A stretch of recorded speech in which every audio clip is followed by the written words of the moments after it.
नमस्कार दोस्तों, इस वीडियो में हम डिस्कस करेंगे कि बोनस्टैट स्ट्रॉन्ग टैबलेट का उपयोग किन कंडीशंस में किया जाता है, बोनस्टैट स्ट्रॉन्ग टैबलेट को कैसे लेना चाहिए और बोनस्टैट स्ट्रॉन्ग टैबलेट की वजह से क्या साइड इफ़ेक्ट्स हो सकते हैं। और यह भी डिस्कस करेंगे कि बोनस्टैट स्ट्रॉन्ग टैबलेट को लेते समय क्या-क्या सावधानियां रखनी चाहिए और किन व्यक्तियों के लिए बोनस्टैट स्ट्रॉन्ग टैबलेट को लेना जरूरी होता है। हमारे शरीर में दांतों और हड्डियों को मजबूत बनाए रखने के लिए कैल्शियम बेहद ही जरूरी होता है। हमारे शरीर का 99% कैल्शियम हमारे शरीर की हड्डियों और दांतों में स्टोर होता है और बचा हुआ 1% हमारे ब्लड में होता है। जब हमारे ब्लड में कैल्शियम की कमी हो जाती है, तब हमारा शरीर हड्डियों और दांतों से कैल्शियम लेने लग जाता है, जिसकी वजह से धीरे धीरे हड्डियां और दांत कमजोर होने लग जाते हैं। हड्डियां कमजोर होने की वजह से हड्डियों में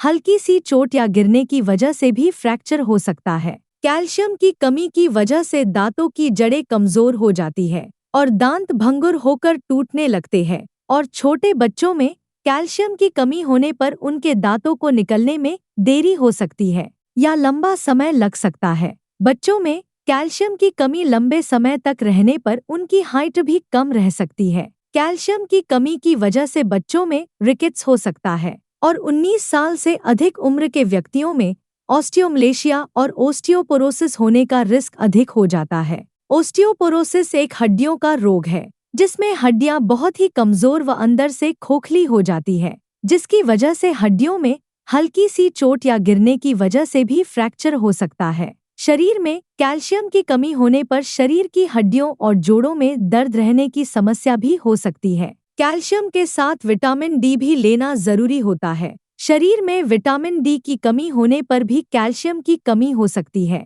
क्योंकि विटामिन डी शरीर में कैल्शियम के अवशोषण में मदद करता है और शरीर में विटामिन डी की कमी होने पर शरीर भोजन से कैल्शियम का अवशोषण अच्छी तरह से नहीं कर पाता है, जिसकी वजह से शरीर में कैल्शियम की कमी हो सकती है। अगर आप कैल्शियम की कमी को पूरा करने के लिए अकेले कैल्शियम के सप्लीमेंट्स ले रहे हैं, तो ऐसी स्थिति में आपके द्वारा लिए जाने वाले कैल्शियम के सप्लीमेंट्स बेकार है, क्योंकि विटामिन डी के बिना आपके शरीर में कैल्शियम का अवशोषण नहीं होगा और आपके द्वारा लिए जाने वाले कैल्शियम के सप्लीमेंट्स पेशाब के जरिए शरीर से बाहर निकल जाएंगे। इसलिए कैल्शियम और विटामिन डी को एक साथ लेना जरूरी होता है। बोनस्टैट स्ट्रॉन्ग टैबलेट में कैल्शियम के साथ साथ विटामिन डी भी होता है, इसलिए आपको विटामिन डी के सप्लीमेंट्स अलग से लेने की जरूरत नहीं होती है। दोस्तों, अगर आपको वीडियो पसंद आ रहा है तो कृपया वीडियो को लाइक करना व चैनल को सब्सक्राइब करना न भूलें। अब हम डिस्कस करेंगे कि बोनस्टैट स्ट्रॉन्ग टैबलेट का उपयोग किन कंडीशंस में किया जाता है। बोनस्टैट स्ट्रॉन्ग टैबलेट का उपयोग शरीर में कैल्शियम की कमी होने पर, हड्डियों में फ्रैक्चर होने पर, रूमेटॉइड अर्थराइटिस और ऑस्टियोआर्थराइटिस होने पर, शरीर के जोड़ों, हड्डियों व मांसपेशियों में दर्द होने पर, न्यूरोपैथिक दर्द होने पर यानी नसों का दर्द होने पर, डायबिटिक न्यूरोपैथी होने पर, गर्भवती महिलाओं और स्तनपान करा रही महिलाओं के लिए ऑस्टियोपोरोसिस होने पर, ऑस्टियोमलेशिया या रिकेट्स होने पर, शरीर में न्यूट्रिशन की कमी होने पर, शरीर में दांतों, जोड़ों और हड्डियों को स्वस्थ बनाए रखने के लिए, और जो व्यक्ति मिर्गी या दौरों की दवाइयां ले रहे हैं जैसे फेनोबार्बिटल फेनिटोइन, उन व्यक्तियों को भी डॉक्टर बोनस्टैट स्ट्रॉन्ग टैबलेट को लेने की सलाह दे सकता है। अब हम डिस्कस करेंगे कि किन व्यक्तियों में कैल्शियम की कमी होने का जोखिम अधिक होता है और किन व्यक्तियों को बोनस्टैट स्ट्रॉन्ग टैबलेट को लेने की जरूरत पड़ सकती है। जो व्यक्ति शुद्ध शाकाहारी डाइट लेते हैं और दूध, दही जैसे डेयरी प्रोडक्ट्स का सेवन बहुत कम मात्रा में करते हैं, ऐसे व्यक्तियों में कैल्शियम की कमी होने का जोखिम अधिक होता है। इसलिए ऐसे व्यक्तियों को बोनस्टैट स्ट्रॉन्ग टैबलेट को लेने की जरूरत पड़ सकती है। महिलाओं में मेनोपॉज के बाद एस्ट्रोजन हार्मोन का प्रोडक्शन कम हो जाता है, जिसकी वजह से महिलाओं में मेनोपॉज के बाद कैल्शियम की कमी बहुत जल्दी होती है और ऑस्टियोपोरोसिस होने का रिस्क भी अधिक हो जाता है। इसलिए कैल्शियम की कमी को पूरा करने के लिए और ऑस्टियोपोरोसिस से बचने के लिए डॉक्टर मेनोपॉज के बाद महिलाओं को भी बोनस्टैट स्ट्रॉन्ग टैबलेट को लेने की सलाह दे सकते हैं। अगर आप ज्यादा मात्रा में प्रोटीन या नमक का सेवन करते हैं तो आपके शरीर में कैल्शियम की कमी हो सकती है, क्योंकि प्रोटीन और नमक का सेवन अधिक मात्रा में करने से शरीर से कैल्शियम ज्यादा मात्रा में बाहर निकलता है। अगर आपने स्टेरॉयड दवाओं का सेवन लंबे समय तक किया है या कर रहे हैं, तो आपका डॉक्टर बोनस्टैट स्ट्रॉन्ग टैबलेट को लेने की सलाह दे सकता है, क्योंकि स्टेरॉयड दवाओं का लंबे समय तक सेवन करने से ऑस्टियोपोरोसिस हो सकता है। इसलिए ऑस्टियोपोरोसिस होने के रिस्क को कम करने के लिए भी डॉक्टर बोनस्टैट स्ट्रॉन्ग टैबलेट को लेने की सलाह दे सकता है। इसके अलावा किडनी फेलियर होने पर भी शरीर में कैल्शियम की कमी बहुत जल्दी होती है। जिन व्यक्तियों को लैक्टोज इंटॉलरेंस की समस्या है, उन व्यक्तियों में भी कैल्शियम की कमी हो सकती है। लैक्टोज इंटॉलरेंस की समस्या होने पर व्यक्ति दूध को अच्छी तरह से पचा नहीं पाता है, जिसकी वजह से भी शरीर में कैल्शियम की कमी हो सकती है।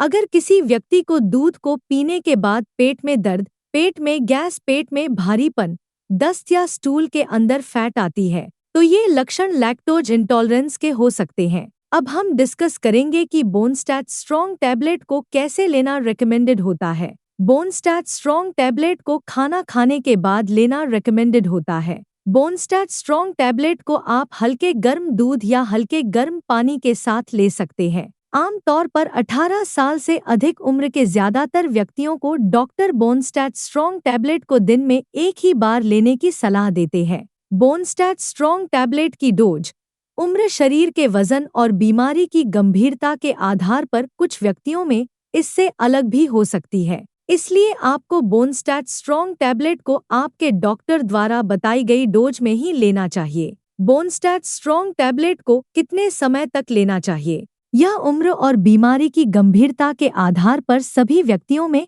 अलग अलग हो सकता है। इसलिए बोनस्टैट स्ट्रॉन्ग टैबलेट को डॉक्टर की सलाह के बिना ज्यादा लंबे समय तक नहीं लेना चाहिए। दूध में कैल्शियम भरपूर मात्रा में पाया जाता है और दूध से बने उत्पाद जैसे पनीर और दही में भी कैल्शियम अधिक मात्रा में पाया जाता है। इसलिए अगर आप अपने शरीर की कैल्शियम की कमी को प्राकृतिक खाद्य पदार्थों से पूरा करना चाहते हैं, तो आपको इनका सेवन पर्याप्त मात्रा में करना चाहिए। 1 लीटर दूध में लगभग 1300 mg कैल्शियम होता है। अगर कोई व्यक्ति या बच्चा प्रतिदिन 1 लीटर दूध को 2 भागों में बांटकर सुबह शाम पी लेता है, तो उसमें कैल्शियम की कमी नहीं होती है। इसके अलावा मूंग दाल, बादाम, नारियल, सोयाबीन, आम, संतरा और आंवला भी कैल्शियम से भरपूर होते हैं। इसलिए इनका सेवन आपको भरपूर मात्रा में करना चाहिए। साइड इफ़ेक्ट्स की बात करें तो वैसे तो बोनस्टैट स्ट्रॉन्ग टैबलेट एक बहुत ही सुरक्षित दवा है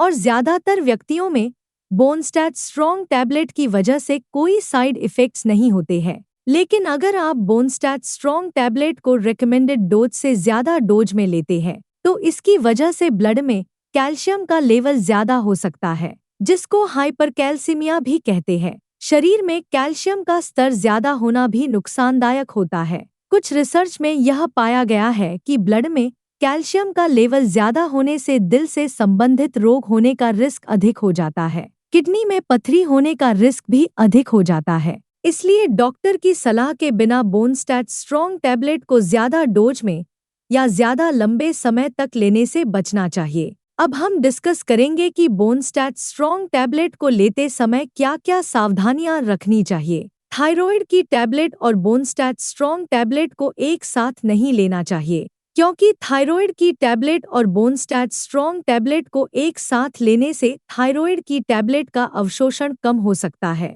जिसकी वजह से थायराइड की टैबलेट की प्रभावशीलता कम हो सकती है। अगर आप थायराइड की टैबलेट को लेते हैं, तो आपको थायराइड की टैबलेट और बोनस्टैट स्ट्रॉन्ग टैबलेट में 8 से लेकर 10 घंटे का गैप रखना चाहिए। किडनी की कोई समस्या होने पर और किडनी में पथरी होने पर बोनस्टैट स्ट्रॉन्ग टैबलेट को डॉक्टर की सलाह के बिना नहीं लेना चाहिए। आपको बोनस्टैट स्ट्रॉन्ग टैबलेट को लेते समय आयरन के सप्लीमेंट लेने से बचना चाहिए, क्योंकि कैल्शियम के साथ आयरन के सप्लीमेंट लेने से कैल्शियम शरीर में आयरन के अवशोषण को रोक सकता है। वीडियो को देखने के लिए आपका धन्यवाद। अगर आपको वीडियो पसंद आया तो प्लीज़ वीडियो को लाइक कर देना, चैनल को सब्सक्राइब कर लेना, और अगर आपका बोनस्टैट स्ट्रॉन्ग टैबलेट से संबंधित कोई प्रश्न है तो आप कमेंट करके पूछ सकते हैं।